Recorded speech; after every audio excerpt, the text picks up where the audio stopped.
wabarakatuh.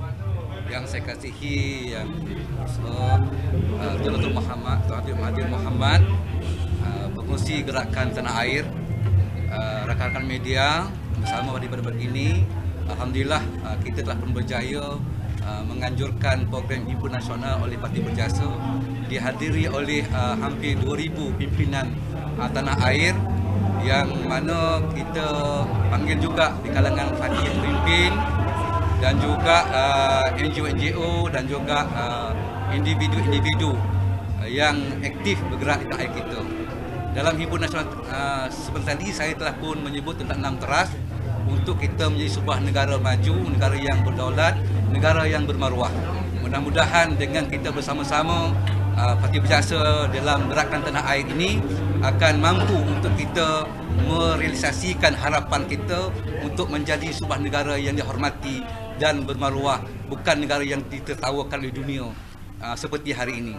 Mudah-mudahan dengan kerjasama daripada parti-parti dalam gerakan tanah air yang dipimpin oleh Tun sendiri bersama-sama dengan NGO dan juga orang perseorangan, insya-Allah kita impian ini akan kita perhalusi dengan teliti dan insya-Allah pada masa akan datang kita mampu sebenarnya untuk menjadi sebuah negara yang maju, yang unggul dan juga bermaruah. Jadi itu saja. Kalau sekiranya ada soalan untuk Himpunan Nasional boleh ajukan ke saya. Untuk gerakan tanah air dan juga yang politik, saya serahkan pada Tun untuk menjawabnya, orang yang lebih arif dan berpengalaman dalam dunia politik. Sekian, terima kasih. Ya, apa dia soal? When do you expect election to be held? I expect not before the budget, but I think they cannot have it too early because they are also not prepared. So the government party is trying to find a slot where they will be well accepted by the people. At the moment, the people do not actually have rejected them. This we can see from what was happening these last few days. But will it be this year, you think? Well, personally, I don't think it is this year. But we don't know lah, because Zahid wants to have the election this year because he is facing the courts for the crimes that he has committed. But I think the Prime Minister is not so keen, because if there is an election, the Prime Minister will lose his job.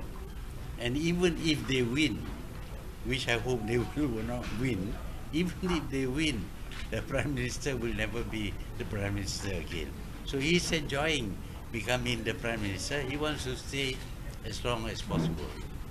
So, based on your experience, because recently it was announced that the budget has been pushed to an earlier date.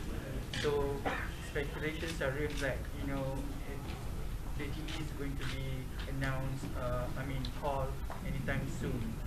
But then again, based on your experience, what compels the government to push the budget? Well, government normally want to have an election when they believe they can win. But at this moment, I don't think many people in UMNO think they can win. Some of the leaders just want to have this election, hoping that it will save them. But I think that the UMNO, which is the government today, is split and they cannot make a decision. Tanpa Datuk Seri Najib sekarang ni dalam UMNO, adakah Tun juga ada mengalu-alukan UMNO dan Barisan Nasional untuk berada di bawah gerakan tanah air? Sebagai parti tidak. Kerana parti ini sudah rosak daripada pucuk pimpinan sampai ke akar umbi. Semuanya terlibat dengan rasuah. Semuanya sokong parti kerana duit. Bila saya keluar daripada parti, banyak yang bersetuju dengan saya, tetapi tak berani keluar pasal tak dapat duit. Ini parti duit. Bila Najib ada dalam, mungkin tak boleh nak bagi duit banyak-banyak sangat. Tapi saya tahu dia ada duit. Dia tak bolehlah nak guna duit sangat. As individuals, kita have nothing to do dengan orang UMNO. Ada yang baik, ada yang tak baik.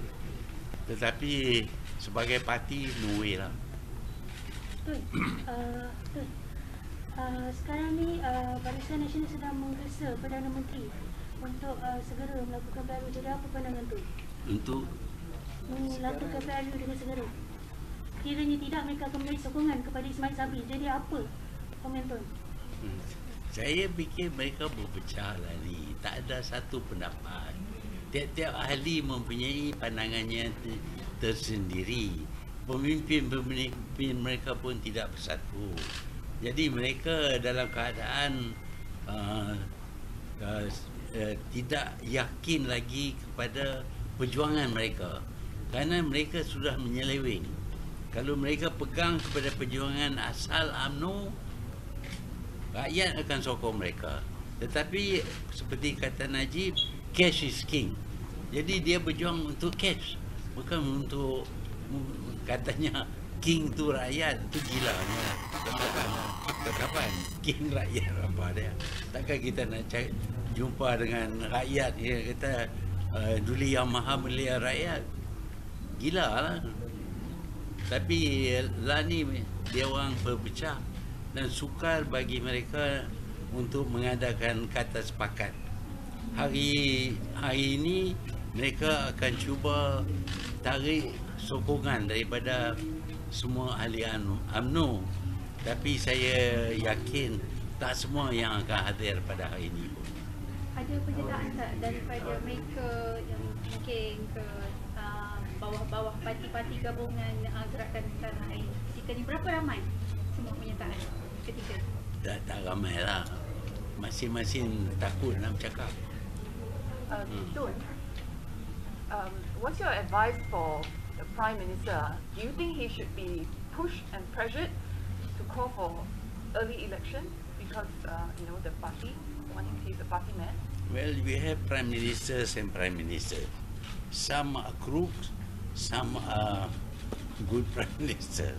I don't know who, but we have now a crop of people whose only objective is to become prime minister. And what the prime minister should do, they don't know. They come up with ideas only in order to gain support for themselves. They are interested in continuing to remain as prime minister, not to serve the people, not to serve the country. This is the kind of prime minister that we have now. We should remember that we had 4 prime ministers when we became independent, and we had a good government. But now even the government, the civil servant, have become corrupted because of these people. Benarkah ada pertemuan Tun dengan PM baru-baru ni? Tak ada lah. Ini cerita aja. Saya tak jumpa dengan dia. Sebelum dia jadi PM, saya jumpa. Saya nasihat dia sikit. Tapi lepas jadi PM, tak jumpa lah. Tapi bagaimana Tun lihat PM ketika ni? Adakah dia orang yang teguh pendirian dia macam mana? Dia tak ada pengalaman dan tak ada idea. Kalau kita jadi PM, kita kena ada fikiran yang dapat solve problem. Banyak problem sekarang ni. Problem ekonomi, problem politik, problem sosial pun, dan hubungan luar negara. Saya biasa dengar duta-duta asing kata, ini kerajaan apa, nak jumpa dengan foreign minister pun tak boleh. Ini pelabur pula datang sini nak melabur, minta nak jumpa dengan minister, tak boleh juga. Dan dilewat-lewatkan, ada yang minta duit pun. Kerjaan apa ini? Dunia pandang hina kepada kita pasal yang pemimpin yang ada sekarang ni cuma nak tahu nak ada duit saja. Kerja tak tahu. Macam mana nak kerja pun tak tahu. Tapi Tun nampak ada tak calon-calon yang pilihan gerakan tanah air untuk yang boleh diketengahkan sebagai Perdana Menteri? Kita percaya kita ada calon-calon, tapi tak payahlah kita nak orang itu, orang ini. Cuma nak memecah belah saja. Kalau tak menang, jadi calon pun tak ada guna. Kita nak menang dulu. Nak menang, kita kena bersatu. Dan kita lihat hari ini, macam mana gerakan berjasa umpamanya. Kita tak sangka ada 2,000 lebih. Pakai baju merah semua. Pakai baju purple. Ya, ramai orang dan ada orang muda pun. Jangan kata ini parti kecil-kecil. Dan kita tak akan berlawan sesama kita. Jumlah 4 buah parti plus NGO plus orang perseorangan, kita ramai. Tun, sekiranya pilihan raya cepat atau lambat, macam mana tu rasa jika pilihan raya lambat atau cepat, macam mana tu pada pandangan Tun, GTA akan dapat sufficient support? Well, kita yakin walau awal ke lewat ke, kita bersedia untuk bertanding. Kita nak bertanding cukup bilang untuk diri kerajaan. Kalau kita tak dapat lebih daripada 50% pun, kalau kita jadi parti yang terbesar yang menang, kita boleh usaha untuk mendapat gabungan dengan parti lain supaya kita dapat 50% lebih dan kita boleh jadi kerajaan. Saya yakin kali ini tak ada parti yang boleh dapat 50% lebih. Kerana kalau dua parti saja lawan, macam dulu parti BN satu lawan dengan parti lawan. Tapi sekarang ini ada banyak parti, masing-masing seronok nak jadi Perdana Menteri. Berhubung dengan gerakan tanah air itu, kita lihat di Semenanjung itu, adakah perancangan termasuk di Sabah Sarawak juga Tun? Mungkin dengan ada bekerjasama dengan warisan juga Tun? Kita bergerak di Sabah dan Sarawak, kita ada penyokong-penyokong, bahkan penyokong di Sabah umpamanya lebih ramai daripada Semenanjung. Mereka mensokong kuat kita. Ramai daripada mereka itu datang daripada parti yang sudah ada, yang ada dalam kerajaan, tetapi mereka tak nak kerajaan ini, mereka nak supaya ditukar kerajaan. Jadi sokongan daripada Sabah bagi parti-parti 4 buah parti yang ada di sini memang kuat. Ada parti ke Tun, Sabah Sarawak yang akan menyertai gerakan tanah air tu? Mereka sebahagian daripada parti kita. Tapi dengan gabungan semua ni berapa agaknya jumlah penyokong? Jumlah penyokong Semua sekali. Kalau nak kira penyokong dulu lebih dari bermilion lah. Bermilion. Kerana kita nak undi dalam pilihan raya. Setengah daripada orang kita ni dia tak mau dikenali sebagai ahli parti. Dia takut. Pasal kerjaan penyangak ini, kalau nampak orang itu sokong saja parti lawan, ambil tindakan. Tarik itu, tarik ini. Sudah banyak dah pemimpin kita dah jadi mangsa lah. Jadi mereka sokong tapi tak nyatakan sokongan mereka. Bila bercakap dengan mereka memang sokong. Yang lebih kuat mereka tidak suka kepada kerajaan sekarang. Warisan is not part of GTA. Warisan is not part of GTA, right? Warisan is not. Warisan is not. So Tun, with the jailing of Sri Najib, do you think this is an opportunity for UMNO to rehaul itself, change its image? No, UMNO image has been destroyed from top to bottom, as I said just now. They are all corrupt. When we ask for support, the question they ask is, how much are you going to give? They are asking for money. That's all. They're not interested if this country goes to the dogs, if the country is destroyed, doesn't matter as long as they get the money. That is UMNO now. This is not the old UMNO which I led. At that time I led UMNO. They don't ask for money. But now it's all about money. So if election is held now, UMNO cannot win half the seats as well. How many On their seats own they cannot win. how much can they win in terms of support? Can they win enough? They are expecting big win. Who? No, because of the state elections and the series of violence. That state election is an anomaly. It's not the kind of election that will happen during a general election. General election, the stakes are different. Tun, just now you said that at this juncture, not any one of the parties can command at least 20% of the support. So, are we looking at a future where after the GE, we will have another government that is weak in support?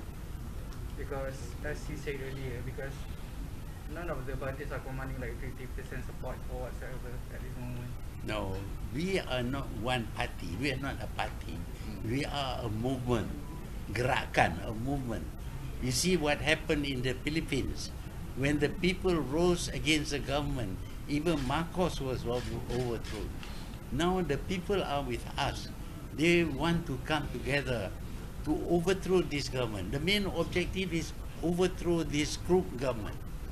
They want to go back to the time when they have a growth in the country, good life in this country. They don't suffer too much from high inflation and all that. That is what they want. They want a good governance. Even the Chinese, they don't want to see a government that is crooked because they have to pay a lot by way of corruption for whatever they want to do.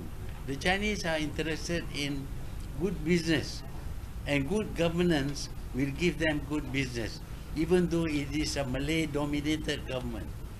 And this country has seen only Malay-dominated government all these 60 over years.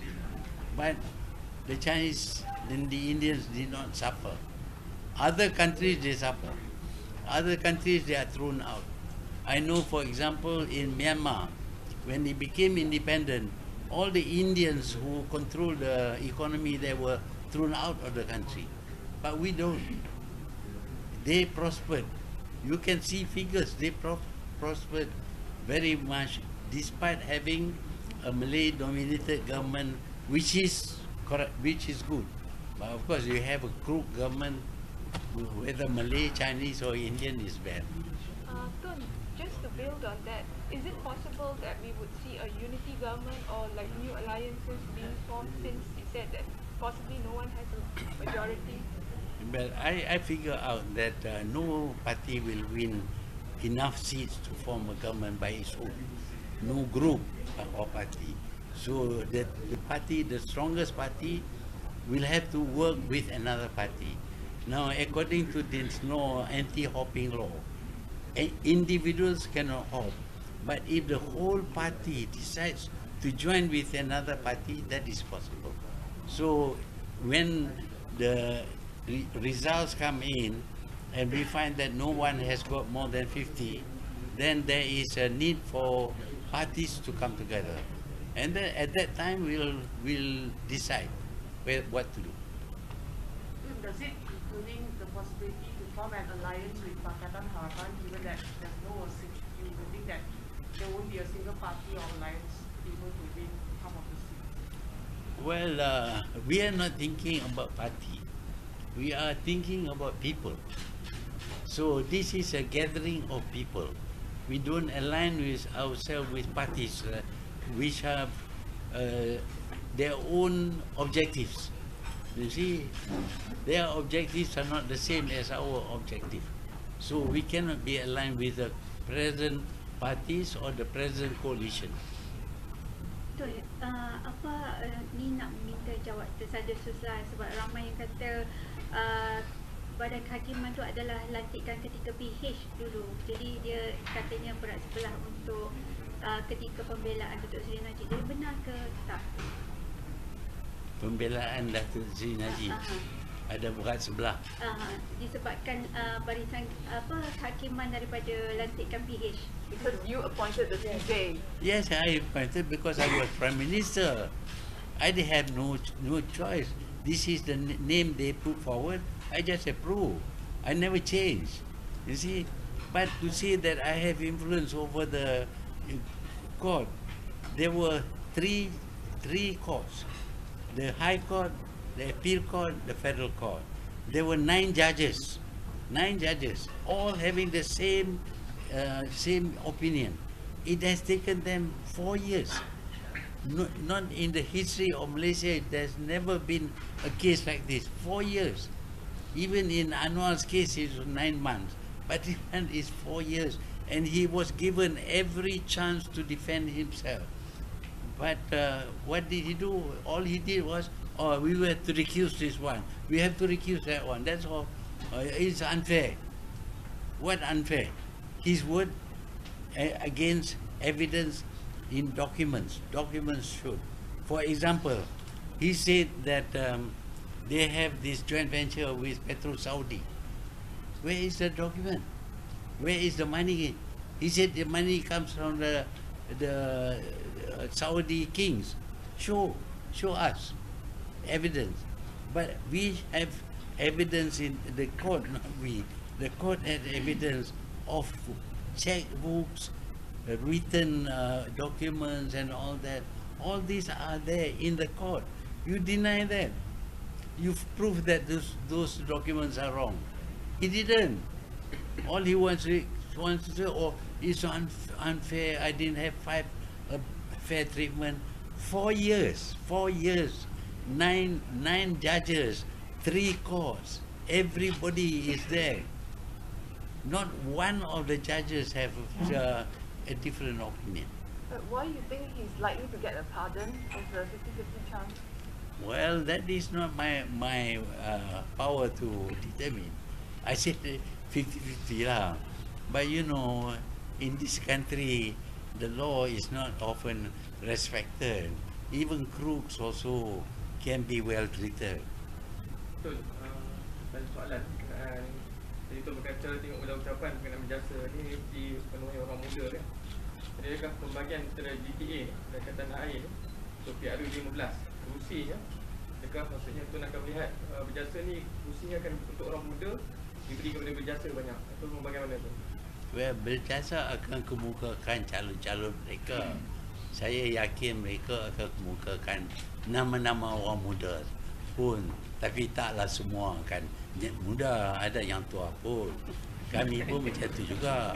Ada yang umur sampai 97 tahun pun cakap pasal politik lagi. Itu Malaysia lah. Tapi pandangan Ustaz Zamani untuk kesediaan bagi Presiden Berjasa dan Najib Zamani, ya, kita orang muda tu untuk hantar calon sebagai pilihan raya. Kita juga tidak semua orang muda kita hantar. Tetapi maknanya kita ambil ruang dan peluang untuk anak muda supaya mereka berada di pentas politik. Dan saya juga menambah bahawa kita tidak akan menamakan calon parti Berjasa, tapi semuanya adalah calon gerakan tanah air. Kalau orang tanya saya berapakah Berjasa akan bertanding, kita tak sebut Berjasa. Tetapi gerakan tanah air akan bertanding 120 parlimen, 280 zon. Apa sahaja kami adalah dinamakan gerakan tanah air. Kita tidak akan ini calon Berjasa, ini calon Putra, ini calon Pejuang. Kami tidak akan ada yang sebut macam itu. Siapa saja yang dicalonkan, itulah dia calon kami gerakan tanah air. Sama ada muda ataupun mereka yang berusaha, kita sama-sama membina. Yang Tun kata tadi, kita adalah gerakan bukannya parti yang menggabungkan NGO dan juga individu-individu yang di luar sana yang cintakan untuk membina sebuah negara. Soalan last kalau ada. How many percent are young candidates below 40? Dalam Berjasa ini kita dalam usaha merancang untuk akhirnya kita akan meletakkan maknanya 60% ataupun 70% macam pimpinan adalah anak muda.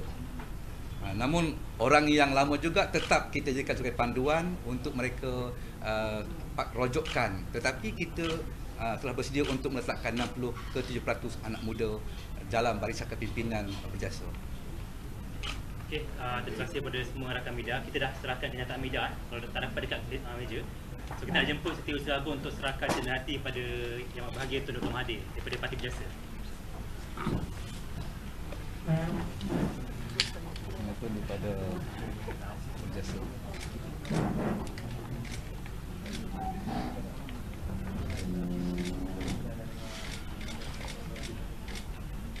Okey, terima kasih. Okey, terima kasih jemput Tun dan PRT ke minum pagi. Oh, minum pagi lah. Terima kasih semua. Terima kasih semua. Terima kasih.